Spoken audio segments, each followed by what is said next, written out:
I'm Isabelle Gonthier, Chief Assessment Officer at PSI Services, and I invite you to delve deep into the world of testing with me. Every episode, I'll be on the virtual couch with experts from the testing industry, engaging in conversations about the latest developments in our field. Your quest for testing knowledge starts here. So, welcome to the Tried and Tested podcast. So, today I have the pleasure of meeting with two incredible award winning women from the credentialing and assessment industry. I'm here in Chicago with Jessica Dangle, Executive Director of the Certification Board of Infection Control and Epidemiology, and our very own Senior Director of Psychometrics, Pamela Ing. So, welcome to the two of you. I'm very happy to be here in Chicago, same room. Again, that's kind of one of the things that makes this podcast so interesting. So, I always start with that same question every single podcast. I'm interested in hearing more about your stories from an assessment and testing industry or credentialing industry. So I'll start with you, Jessica. What is your story? What is your? How did you get into assessment and testing? Well, thanks, Isabel, and thank you for coming to Chicago. Thanks to both of you for coming to Chicago. I had just a short walk to get here today.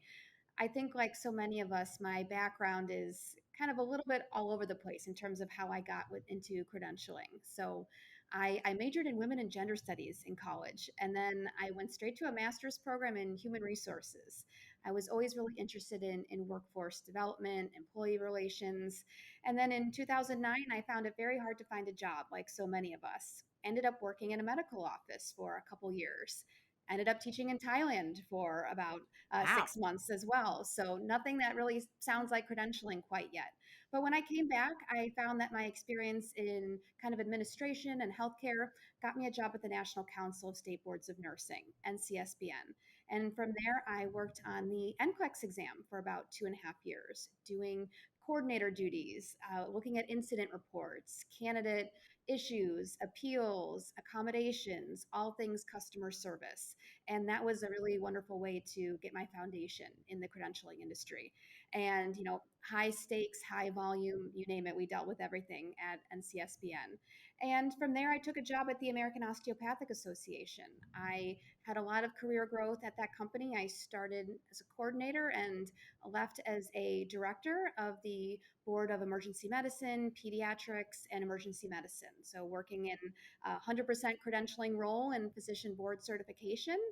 And then I found myself at the American College of Surgeons. I was then working in accreditation, which was really a wonderful kind of change from credentialing, but got me that experience on the accreditation side of things. And from there was recruited for my current role. So now I'm the executive director of the Certification Board of Infection Control and Epidemiology. We are a subsidiary of a larger association, the Association for Professionals in Infection Control and Epidemiology. And we are an NCCA accredited program and, you know, kind of a unique journey for how I got here, but, happy to be here today and, talk to Pamela and talk to you about my path in certification. I love it. I love the pathways, the evolution, the story. I think it's awesome and it's very, very inspiring because, one of the key themes for this podcast is around leadership and kind of thinking about your journey, how you started, evolved through the various roles you've been in, building the building blocks of understanding more about the business, the organization, credentialing, assessment and evolving like you did. It's amazing to hear. And something I want to point out, it's funny because you said you started your career with the nursing board. Hmm. I started my career as a psychometrician working with the Canadian registered nursing Okay. exam. So I'm like, there's a connection there. That's interesting.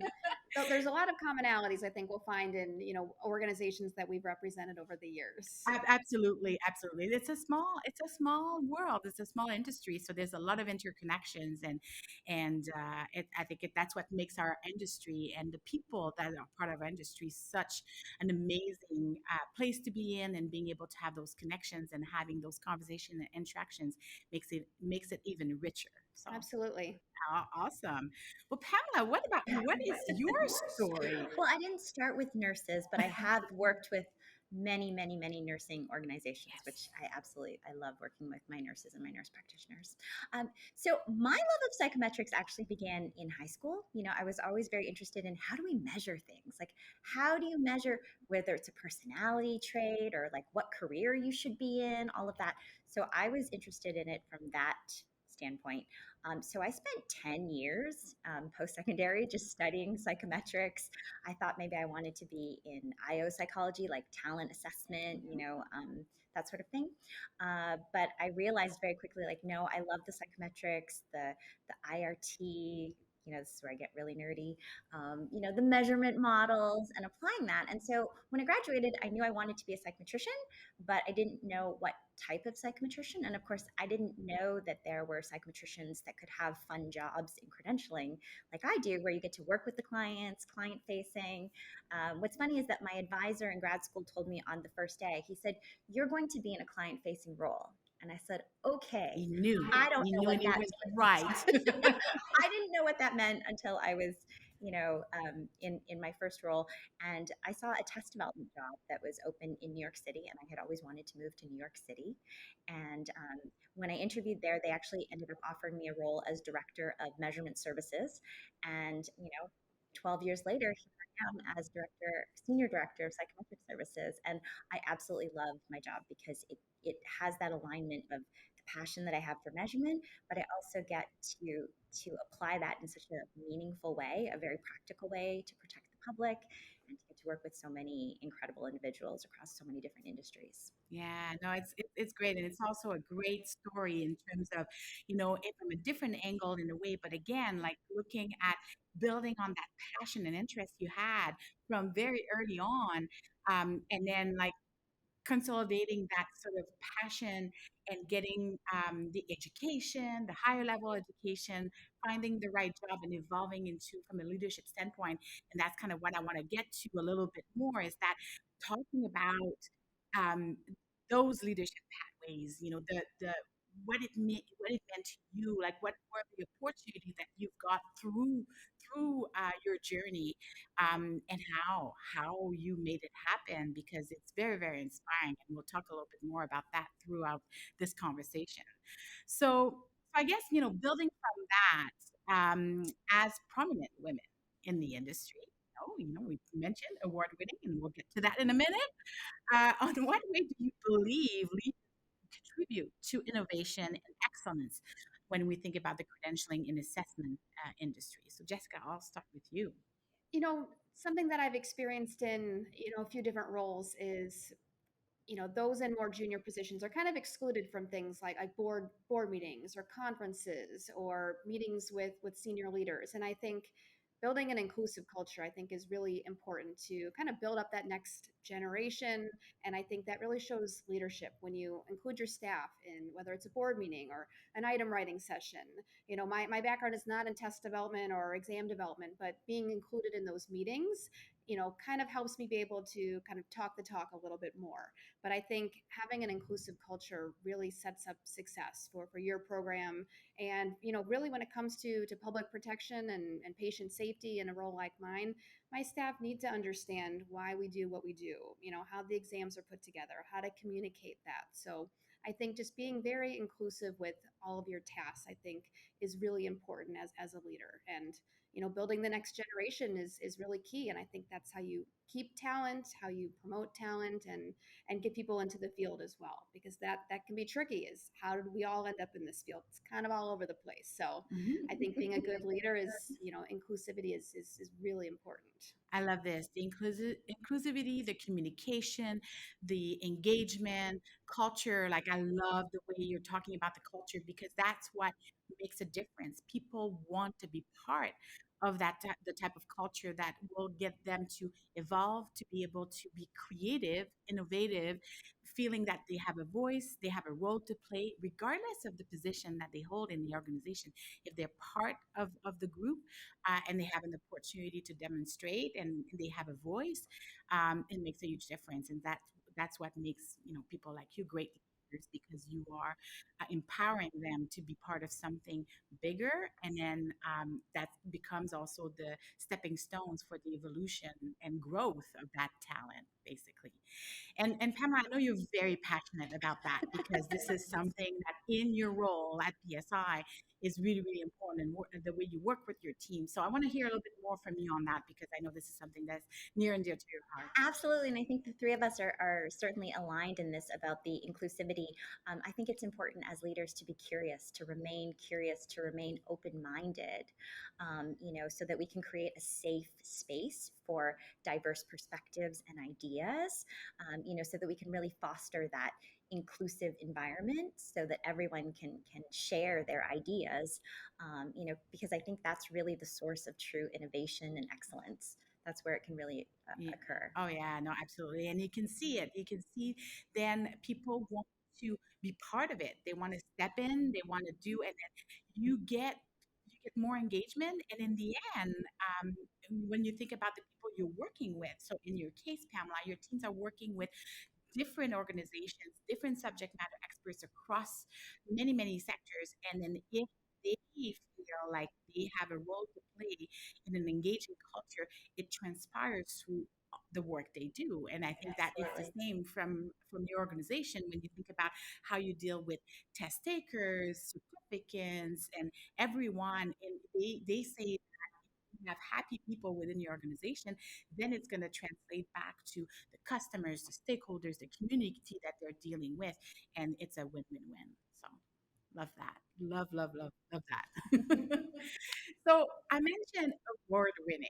I think that's something I really want to talk about because both of you were recipient of the 2023 Next Gen Professional Award for the Institute of Credentialing Excellence. So first and foremost, congratulations again. I'm super happy because looking at the two of you, you're amazing role models for the next generation. From a leadership standpoint, from the role you've played with the industry, so it's great to see that type of recognition. So let's first and foremost, I want to say thank you, ICE, for having that in place because it's really, really important to recognize that. So how important it is to recognize emerging talent in the assessment space. So building from that word, thinking about what it means to you, for you, but also across with the people you work with. So Jessica. I think recognition or even just having some small wins is really important, no matter whether it's an award or a recognition for another employee.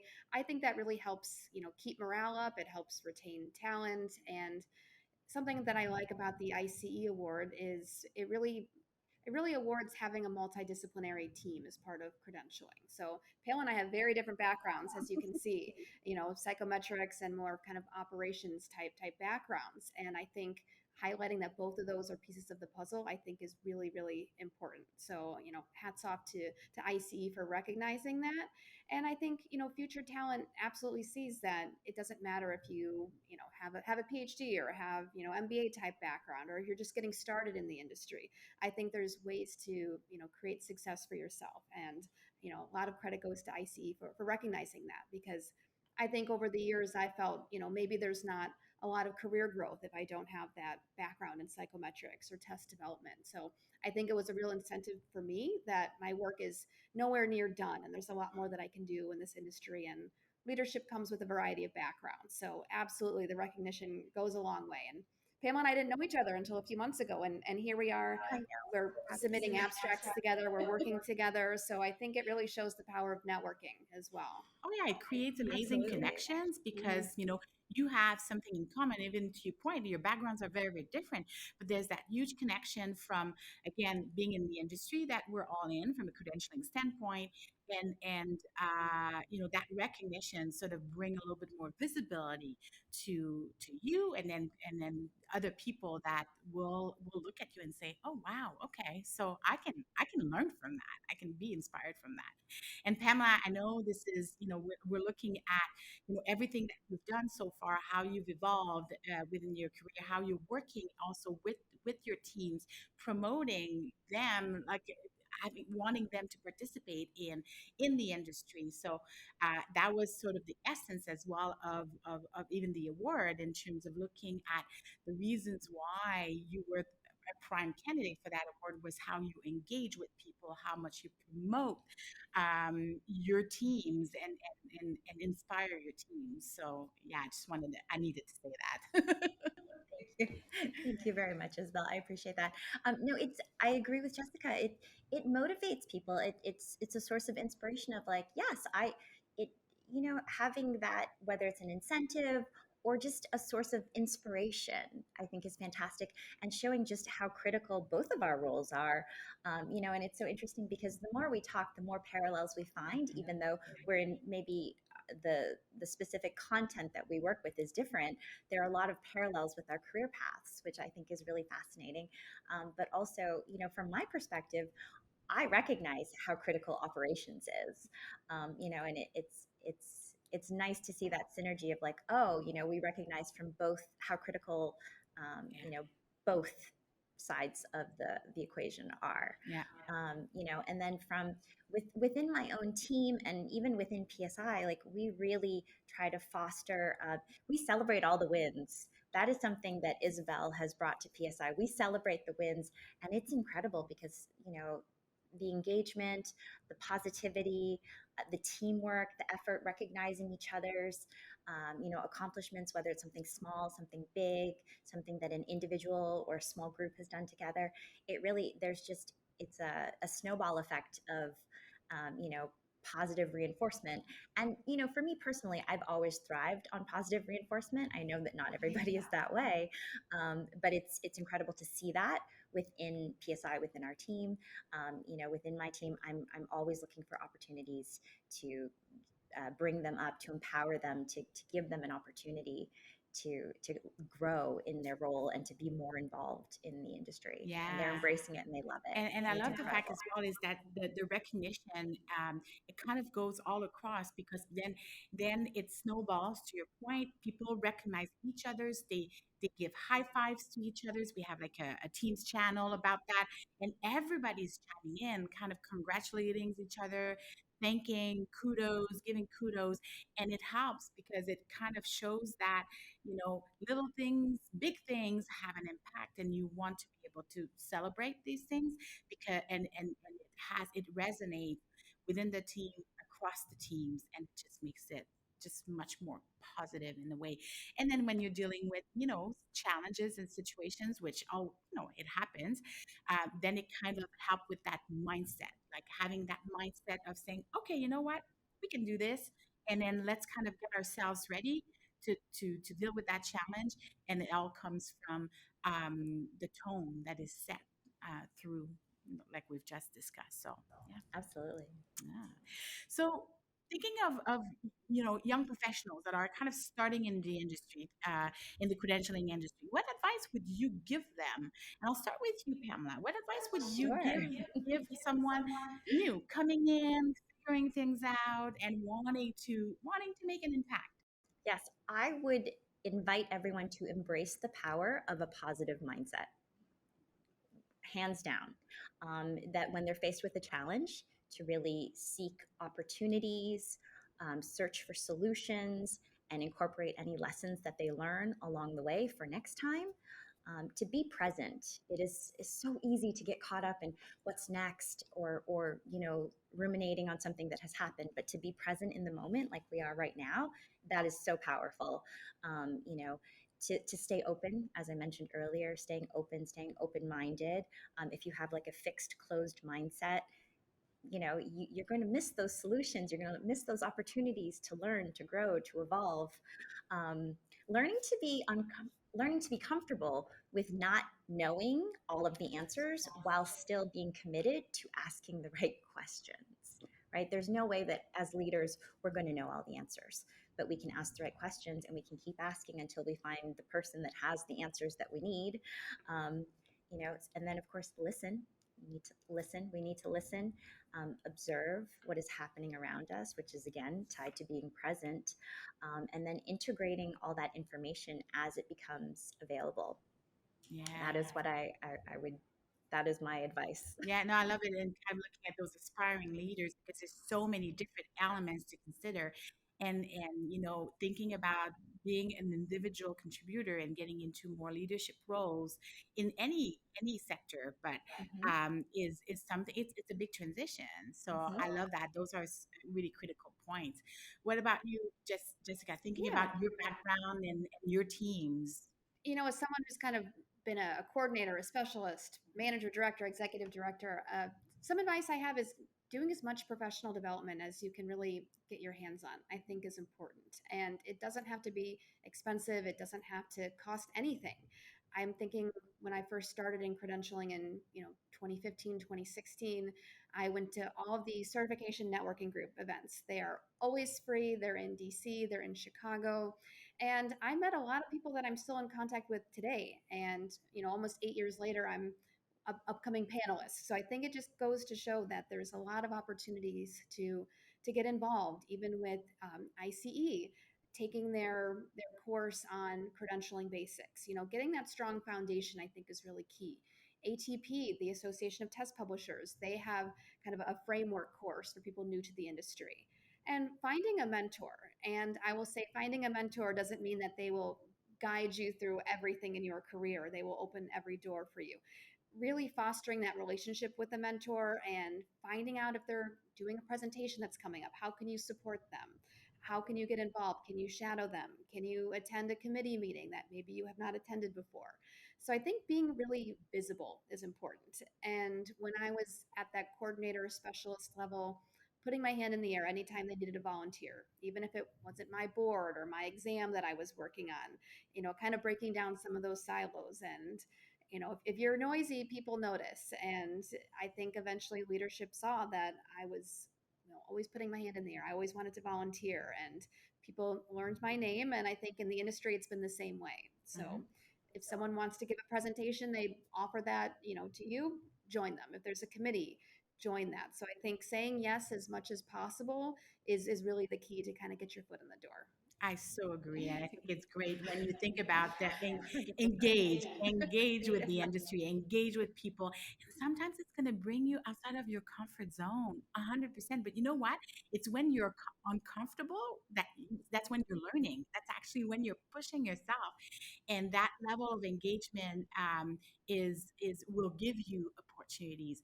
You'll meet new people, you'll learn new things, and then you'll be able to have access to committees, presentations, or anything like that with the organizations, that if you don't raise your hand and don't kind of dive in, those opportunities are not just going to show up at your door. They're going to start showing up at your door when you start doing it. And at some point, Yes. you're going to be like, wow.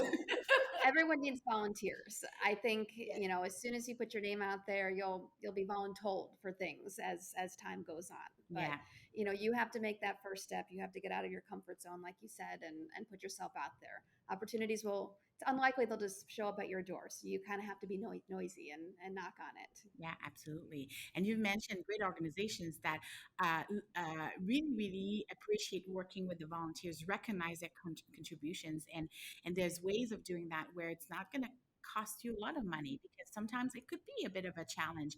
But I love that you mentioned the CNG. There's a Chicago chapter, there's a Washington chapters for the people in those areas.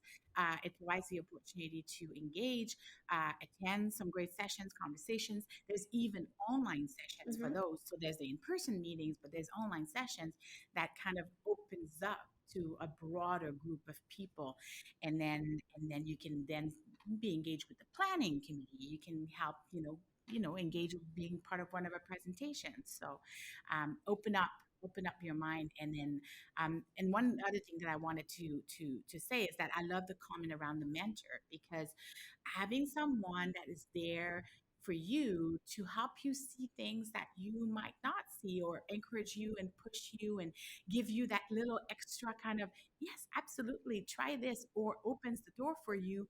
Or they say there's this thing around, you want to be working and be surrounded by people that will say your name in rooms where it matters when you're not there, to kind of give you those opportunities, and having people around you like that. And I want to talk a little bit about that, because I'm sure your experiences are can be very valuable for others in terms of how have you seen that from both angles, like leveraging a mentor, but also I would assume being a mentor yourself. So, Jessica, a little bit more about that. I think that I know when we were discussing this earlier, you've had mentioned important elements around mentorship. I think including your team in as much as possible is really important, and setting your team up for success. Give them the resources that maybe you wish you would have had when you were at that point in your career. Giving them access to take various courses, kind of encouraging them to, make mistakes and take risks, I think is important. That seems a little scary when it comes to credentialing, but maybe there's a new way to do things. And, having them have a voice in whether it's a board meeting or committee meeting, that goes a long way. And the learning is never done. So I think for me, leading by example, I think has been really, really important. So I myself have gotten a few credentials over the years, and I think I want to demonstrate to my staff that my work is never done. And hopefully being a good role model shows them that, there's a career path, whatever you want it to be, that's available to you. So I think that's really important. Yeah, walk the talk. It's Hmm. really important. And Pamela, you recently got your ICE-CCP credential, which is a critical credential in our industry in credentialing. So I guess you can relate to that. Absolutely, absolutely. And it so valuable, for us to have a credential for our industry. Mhm. And that is something that I certainly encourage all of my team members to get. There are many of my teammates and colleagues that have that credential, so I think it's really incredible. And you see people in the industry, very well known, very well established individuals in the industry that have it. So it's something that's becoming very well recognized, and I love that we have that. And going back to, I've been very fortunate to have a phenomenal mentor for the last couple of years. And because of that, I think I have really grown as a mentor and in my capabilities and the way that I can mentor the next generation, which is, part of the reason that we received that award. And I know that we talked about just how lucky we've been with our mentors.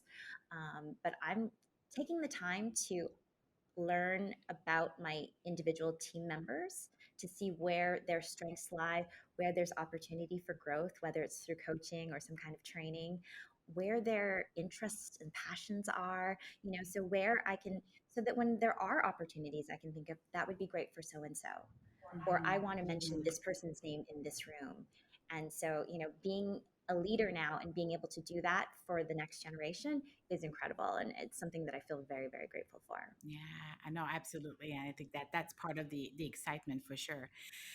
So looking forward, what are some of the changes or development that you would like to see in the credentialing industry as it relates to including? So we've talked about inclusion is really important. So about including advancement of professionals. What do you see as what we should be thinking about or should be doing, Jessica?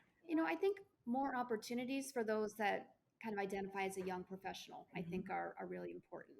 It took me a long time to even really get the confidence to think I could present at one of these conferences. I thought that's really, I'm not a researcher. I'm not, I don't have that degree or that experience. And, I think giving more opportunities for people that are kind of more junior in their career to get on stage, get that experience with public speaking and doing research, or being paired with a mentor if they don't know somebody. So I think having more opportunities for people just starting their career, I think is important.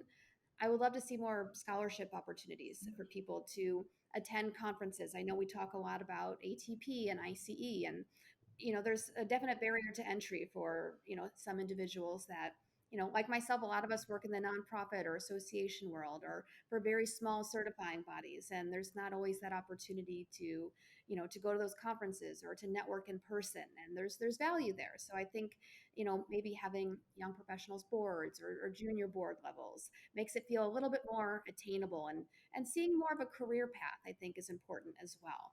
So I think this has been a great conversation to see there's different ways to get into this industry. But for those that might have just ended up as a certification coordinator, as an Mhm. example, kind of showing them what's next. Maybe having things like sample job descriptions or sample, career letters, I think would really help people stay in the industry, because it can be tempting to jump ship if you don't know what's next for you. So seeing a career trajectory, I think, would be really beneficial to that next generation. Yeah, understanding what those opportunities are and what it Mhm. looks like, and there's so many different ways to evolve. Pamela, your thoughts? I think shifting from that more traditional, in my opinion, outdated mindset of advancement based purely on, seniority.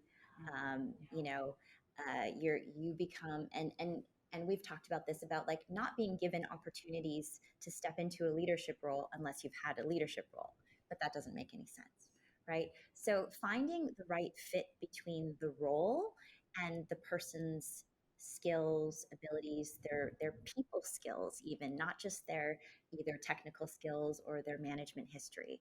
So shifting away from that, like, well, you've been here for 8 years, so you're going to be promoted, versus, well, you've been here for 2 years, but you're a perfect fit for what we need. I think that's what I would really like to see in the industry, because I think that's how we can all, continue to innovate and cultivate excellence, right? By having the right people in the right roles. And not everybody wants to advance just because they've been there for 8 years, 18 years. They don't want to be the CEO. They want to do what they're doing and to continue to evolve in that particular role. And I think that we should embrace that as leaders.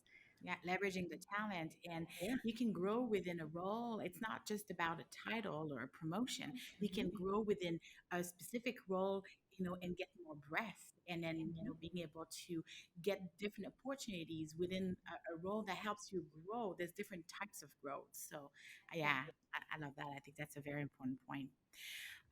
So we were recently at the ATP Innovations and Testing Conference, which is, again, another opportunity to get to engage and network and meet new people. Can you share what you're most looking forward to in terms of the upcoming year, when you think about what's happening in our industry, where we're going as an industry, leveraging some of the recent hype from the ATP conference? So, Jessica. I mean, of course, AI is a buzzword in every industry at this point. I would say my mindset with something like AI is, how do we maximize the efforts of our SMEs? Because being part of a smaller organization, people that work in infection prevention and control have been really doing a lot of work the last couple of years. I don't think I have to even go into detail about what that even looks like. And so to ask them to write test questions, review test questions, I like to find a way to make better use of their time. And I think AI has some really clever solutions there. And so that's kind of my incentive to learn more about AI. And also maybe there's an opportunity to make our exams more accessible as well. So we certify people in over 47 countries. Maybe AI can help us with things like translation, or offering the exam in locations we previously haven't been able to access before, or targeting different markets and things like that. So I'm really interested in how AI can help us be, more equitable as a credentialing body, and how we can get more people access to certification. So that's definitely top of mind after the ATP conference. Yeah, I know, because there was a lot of conversations about Yeah, that. yeah, I don't think there would be a room where AI would not yeah, be mentioned at least minimum yeah. one. So yeah, and it's good because, yeah, we want to learn, we want to know. It's important to kind of understand what it all means and all the opportunities that it brings. Pamela, what are your aha moments or the things that you felt were super critical from the ATP conference? Yeah, well, for me, it's related to diversity, equity, and inclusion, and I think part of that relates to DEI, or to AI, in that, even in the closing session, um, you know, there are things with generative AI that, whatever you're putting in there is what you're going to get as the output, right? So if you have things that are biased as the source material, your output will also have that bias, Mhm, right? mhm, So as as a as a leader, as a psychometrician, as someone who's very passionate about protecting the public, I would like to see diversity, equity, and inclusion to continue to be a part of every single conversation, because when you think of things that are put into place to benefit one particular um, maybe one particular group, it tends to benefit everyone, right? Think of sliding doors where you don't have to open the door. That's, put in for a very particular reason, but it benefits everybody, right? If you're removing bias from item content, it might be because you want to avoid microaggressions for certain populations, but it also just benefits everyone. So that is what I'm particularly passionate about. And of course, it relates to AI. It relates to everything in our industry when it comes to delivery, talking about equity and access and removing barriers and reducing bias. So that's what I'm Passionate very about. passionate about. Absolutely, and it is so critical, and yeah, obviously those two topics, interrelated in a way. D&I, AI, they're also critical for our industry, and timely in so many ways in terms of building efficiencies, leveraging the technology to help us get to the next level, being conscious of the impact it has, and always looking at getting better at what we do. So, yeah, Yes. very, very important. Well, any final thoughts or advice that you want to give when we're getting to the end of this amazing conversation? So, if you think about our listeners here, any advice you're looking to navigate the challenges and opportunities that are in front of us from a credentialing standpoint, Jessica? I mean, I think casting a wide net is something that I'm really trying to work more on. I've spent a lot of time at ATP, ICE, the Certification Networking Group, but ultimately I'm representing an organization that represents infection preventionists. So understanding the industry that I'm representing, I think is a real priority for me. So you don't have to just say, just being a specialist within credentialing, try to be more of a generalist as well, I think is some advice that I would have, because the more I understand about my own industry, the more I can be an ambassador for credentialing and how I can promote certification in a better way. Just telling people to get certified is one thing, but understanding the industry, understanding the challenges of the industry, make it easier for me to interact with my SMEs, with my board members. So I think that's just kind of a final piece of advice is to, don't limit yourself just to credentialing. You can become a better leader by, casting a wider net and expanding your network as well, because credentialing is a business as well. So you've got to understand the finance and the marketing, the communication. So there's a lot of pieces that go into running a successful credentialing program. Absolutely. It's leading a business. Mm-hmm. You said it. So there's so many different components. So you don't want to get boxed in into Mm-hmm. certain areas. You want to expand your horizon. Again, that's part of the learning, the growth, the opportunities that it presents. Absolutely. Yeah, that is excellent advice. I would say to trust your instincts and to lean into your authenticity, to really recognize the importance of people skills because, that trust, the empathy, and those genuine connections that you're able to establish and maintain with people, that is what is going to enable you to more effectively and successfully navigate the challenges and the opportunities that arise. And I would just say in general to just embrace the iterative nature of our industry, to your point of what you were just saying, like it's constantly evolving. And, that's something that we talk to our clients about all the time. There's always that opportunity for enhancing things, improving things, and it's not to say that anything was wrong before. It's just that there's always that opportunity. So, Yeah, evolving and walking towards, not being afraid of that change, but embracing it is so important. So, wow, this has been amazing, very insightful, inspiring, and I appreciate the two of you coming together, having this conversation, and more of this. We want more of this. So, thank you, appreciate it, and then hopefully our listeners will have the same impression. Thanks. Thank you, Isabelle, thank and thank you, you, Pamela. Thank you. Jessica. Thank you, Isabel.